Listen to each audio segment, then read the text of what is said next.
मला माहित नाही की कोणाच्या एक्झामला किती वेळ वाचलेला आहे, वर्षभर तुम्ही काय केले आणि आता तुम्ही किती पाण्यामध्ये आहात याच्याबद्दल तुम्हाला चांगले माहिती आहे। वर्षभर तुम्ही जे काही केलं असेल किंवा असे म्हणून काही केलंच नसेल, सर्वांना आपल्या कर्माचे फळ मिळत असतात। जेव्हा वर्षाची सुरुवात होते तेव्हा आपण म्हणतो की आता तर पूर्ण वर्ष पडलेलं आहे, मग म्हणतो 8 ते 9 महिने बाकी आहेत, मग म्हणतो 5 महिने बाकी आहेत, मग तर आता 3 महिने बाकीच आहेत, मग म्हणतो यार आता तर फक्त 1च महिना बाकी आहे। चला काही हरकत नाही, 1 महिना तर आहे ना, मग 10 दिवस राहतील आणि 1 दिवस असा पण येईल की दुसऱ्या दिवशी तुमची एक्झाम असणार। आणि हा एक नेव्हर एंडिंग लूप आहे जो शाळेच्या दिवसामध्ये पण आणि शाळेच्या नंतरच्या दिवसात पण तुमच्या लाईफच्या प्रत्येक क्षेत्रात तुम्ही असेच करणार। मित्रांनो, आता जे झालं ते झालं, त्याबद्दल बोलून काही फायदा नाही, पण आता तुमच्याकडे जो टाइम वाचलेला आहे त्या वाचलेल्या वेळेमध्ये आणि दिवसामध्ये स्वतःचा 100% द्या।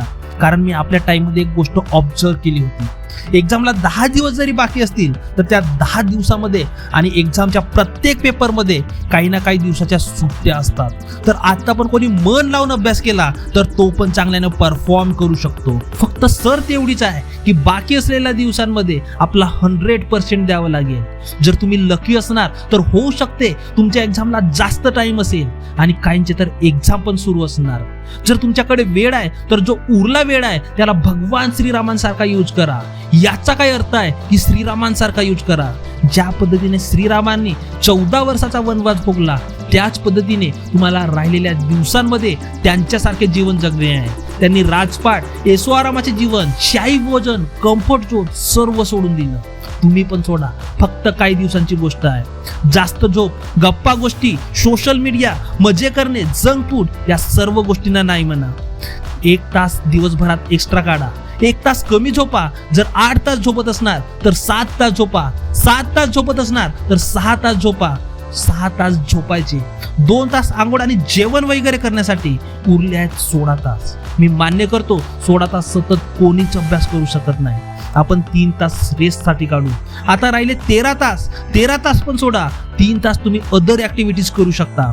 आता बाकी आहेत 10 तास, भरपूर होतात 10 तास। जर तुम्ही पूर्ण फोकस लावून आणि मन लावून अभ्यास केला ना तर भरपूर आहे तुमच्यासाठी। तुमच्यापैकी कितीतरी लोक हा विचार करत असतील की आता तर टाइमच नाही, तर आता काय करणार अभ्यास करून? हे सर्व बहाणे आहेत। अशा फालतू गोष्टींवर फोकस करण्यापेक्षा 10 तास अभ्यास करण्यावर फोकस करा। तुम्ही विचार तर करून बघा, तुमच्याकडे टाइमच टाइम आहे। जेवढा पण तुमचा सोशल मीडियाचा टाइम आहे तेवढा जर तुमचा बुक रीडिंग टाइम आणि स्टडी टाइम झाला तर तुम्ही एक्झाम मध्ये खूप काही करू शकता। माझा मोटिवेशन तुम्हाला एक किक देणार, तुम्हाला स्टार्ट करून देणार, पण सेल्फ डिसिप्लिन तुम्हाला कंटिन्यू करून घेणार। येणाऱ्या काही दिवसात तुमच्या माइंडवर खूप मोठा एफर्ट पडणार आणि त्या एफर्टला सहन करण्यासाठी तुमच्याकडे जबरदस्त डिसिप्लिन पाहिजे असणार।